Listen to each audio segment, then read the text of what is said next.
për i hapim punimet e konferencës ndërkombëtare nga lufta në rimëkëmbje. Nuk ka simbolik më të fuqishme sa ta lidhim ditën e pavarësisë me përgjegjësinë tonë për reflektim shkencor dhe institucional mbi plagët e luftës dhe rrugën e rimëkëmbjes sonë. Përtej një aktiviteti akademik, kjo konferencë është pjesë e procesit të gjerë shtetëror dhe shoqëror për përballje me të kaluarën, për dokumentim të së vërtetës dhe drejtësi. Sepse pavarësia jonë, krahas se qenë një akt politik demokratik, është edhe obligim moral kujtese ndaj të dashurve që na i vranë dhe përgjegjësi ndaj brezave që do të vijnë.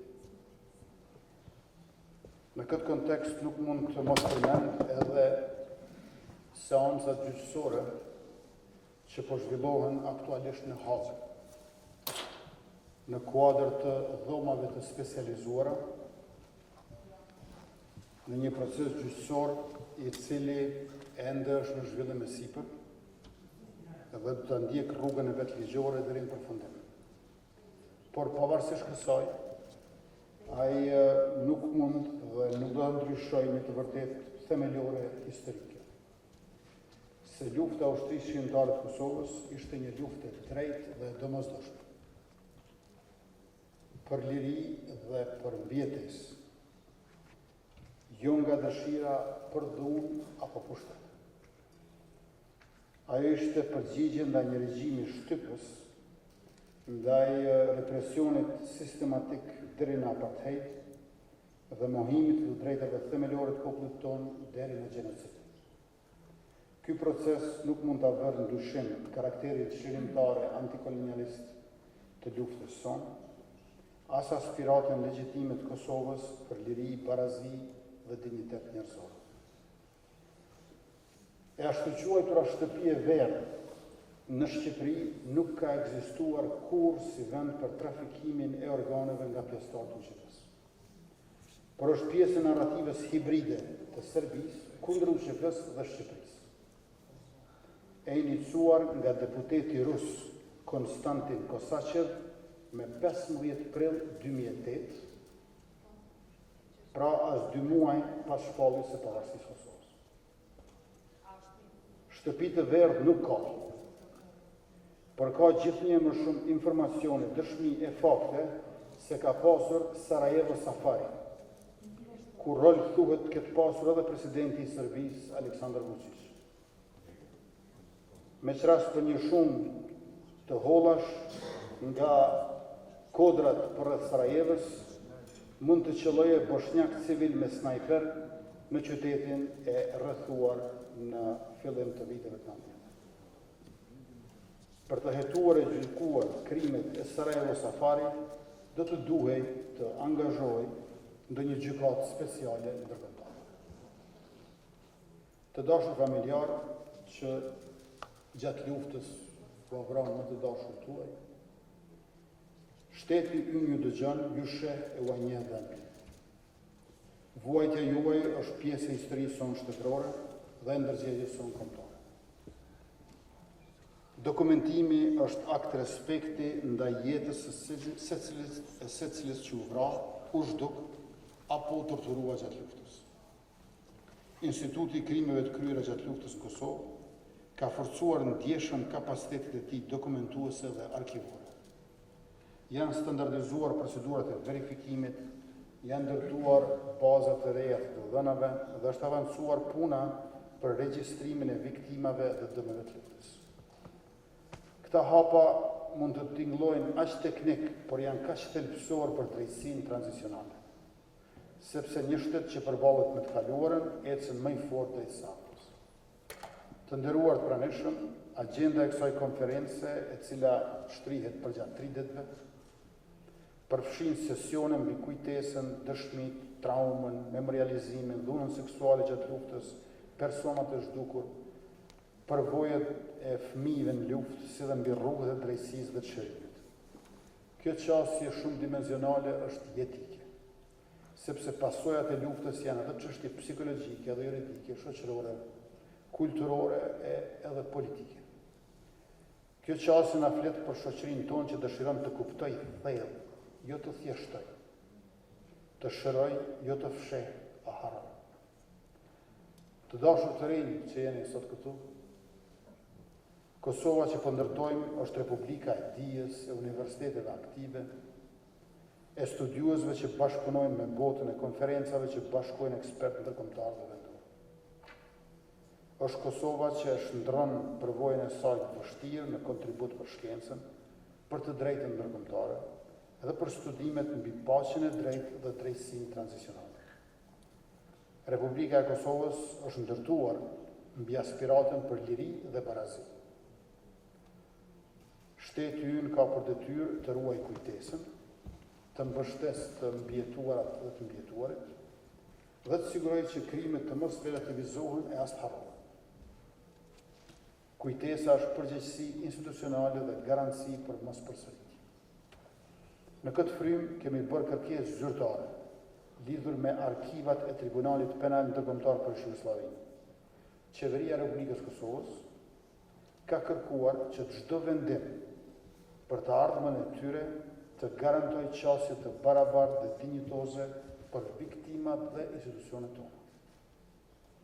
Këto arkiva përbëjnë një pjesë të vlefshme të dokumentimet ndërkombëtar të krimeve të kryera gjatë luftës në Kosovë dhe për këtë arsye ato janë të pandashme nga puna kërkimore, dokumentuese dhe arkivore që zhvillohet sot në Kosovë. Instituti, si mekanizëm shtetëror për dokumentimin e krimeve të kryera gjatë luftës, është i gatshëm të bashkëpunojë me mekanizme ndërkombëtar rezidual për krijimin e një qendre informacioni dhe dokumentimi në Kosovë, i cili do të siguronte qasjen në materiale publike të Tribunalit Penal Ndërkombëtar për Jugosllavinë, ICTY, dhe të mbështes kërkimin shkencor dhe edukimin e të forcoj integritetin e kujtesës kolektive në përputhje me standardet ndërkombëtare. Kjo është një lidhje natyrore ndërmjet drejtësisë ndërkombëtare dhe përgjegjësisë sonë kombëtare për ruajtjen e së vërtetës. Të nderuar pranishëm, në këtë 17 shkurt, ndërsa festojmë pavarësinë tonë, ne riafirmojmë edhe zotimin për drejtësi, për dokumentim të plot dhe për përballje të ndershme me të kaluarën. Ne ndërtojmë të ardhmen tonë mbi të vërtetën e dokumentuar, duke nderuar kujtimin e secilës viktimë dhe sakrificën e mbarë popullit tonë. Uroj punime të mbara në konferencë për të thelluar dijen, për të përforcuar bashkëpunimin ndërkombëtar dhe për të konsoliduar angazhimin tonë institucional. Të nderuar qytetarë, e ardhmja e Kosovës nuk përcaktohet vetëm nga sfidat të cilat i kemi kaluar, por nga mënyra se si i kemi adresuar ato. Ne kemi zgjedhur rrugën e ligjit dhe të drejtës, rrugën e institucioneve dhe të profesionalizmit. Kosova e së nesërmës është Kosovë e dijes, e drejtësisë dhe e bashkëpunimit. Dhe atë po e ndërtojmë bashkë sot e përdit.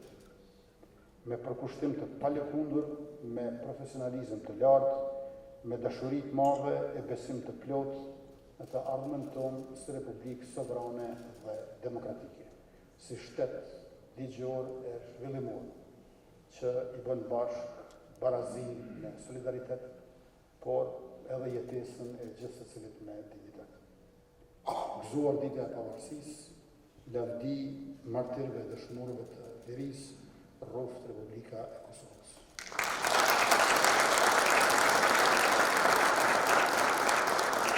Kam nderin që në emër të Institutit të Krimeve të Kryera gjatë luftës në Kosovë, t'ju uroj mirëseardhje në konferencën e dytë ndërkombëtare shkencore të IKKL-s, e cila hapet në këtë datë me peshë të veçantë historike dhe simbolike për shtetin tonë, më 17 shkurt, ditën e pavarësisë së Republikës. Pavarësia e Kosovës është fryt i një rrugtimi të gjatë, të shënuar nga padrejtësi dhe vuajtje, por edhe rezultat i qëndresës, sakrificës së popullit të Kosovës dhe mbështetjes së aleatëve tanë ndërkombëtar. Prandaj kujtesa dhe reflektimi shkencor mbi të kaluarën mbetet element thelbësor i vetë kuptimit të shtetësisë dhe përgjegjësisë sonë ndaj brezave të arshëm.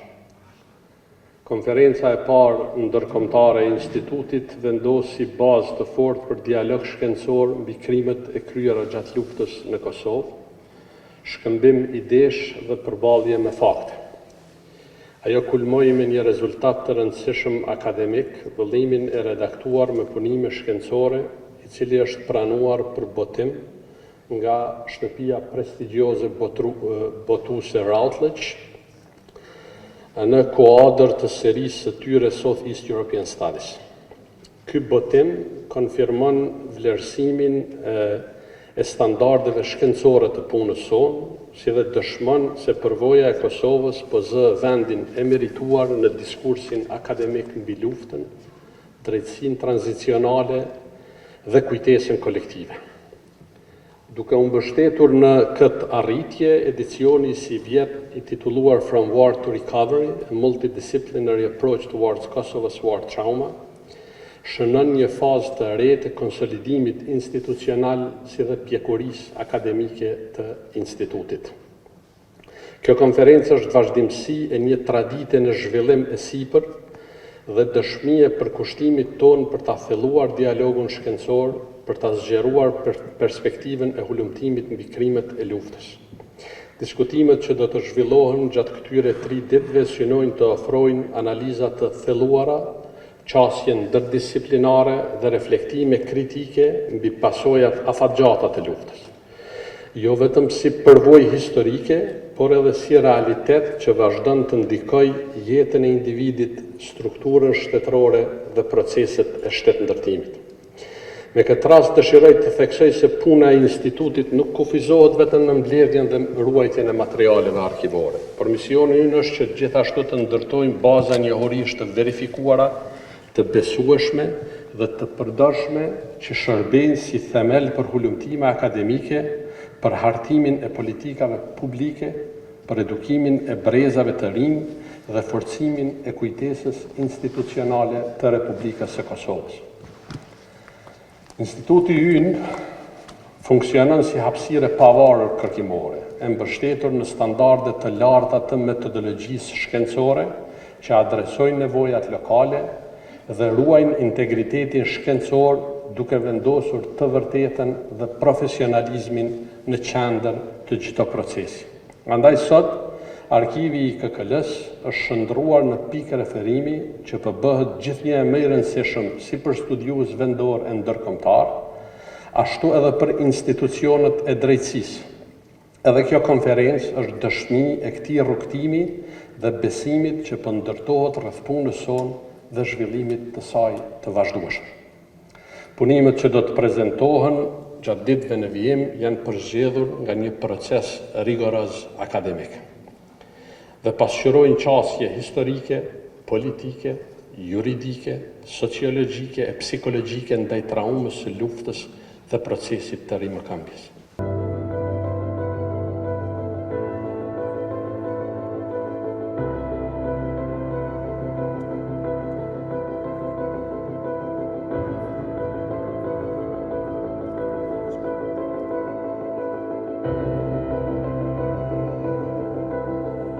Më 1 tetor 1997 u organizuan protestat gjithë popullore nga studentët e Universitetit të Prishtinës, duke kërkuar kthimin në objektet shkollore dhe universitare dhe të drejtën për të mësuar në gjuhën e tyre. Por, përgjigja ishte brutale. Forcat speciale serbe shpërndohen turmat me dhunë, duke dëshmuar se edhe zëri më i qetë nuk do të tolerohej në kohën e pushtetit të Miloševićit.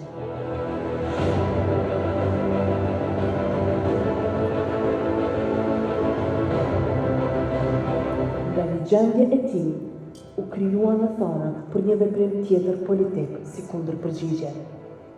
Më 28 nëntor të vitit 1997 do të shënohin kthesa historike e mobilizimit ushtarak kundër pushtimit serb. Me daljen publike të ushtrisë qeveritare të Kosovës, bazat e së cilës ishin vendosur nga kryekomandanti Adel Jashari, I cili më pas do të bete heroikisht bashkë me vëllain Hamës, babain Shabanin dhe familjen e ngushtë dhe të afërmit e lagjës Jashari në Pekaz.